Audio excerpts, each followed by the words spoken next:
Hello বন্ধুরা, কেমন আছো সবাই? তো আমি দুটো শর্ট কুর্তি অর্ডার দিয়েছিলাম অনেক আগে, মিশোতে দিয়েছিলাম।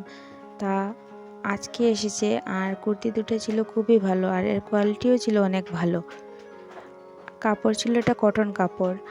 আর কুর্তি দুটো প্রাইস নিয়েছিল এই 350-র মধ্যেই নিয়েছিল। তো আপনাদের যদি কুর্তি দুটো ভালো লাগে তাহলে আমাকে কমেন্টে বলে দেবেন, আমি লিংক দিয়ে দেবো।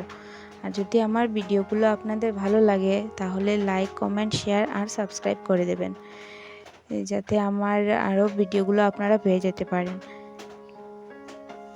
তো আজকের জন্য এতটুকুই। টাটা।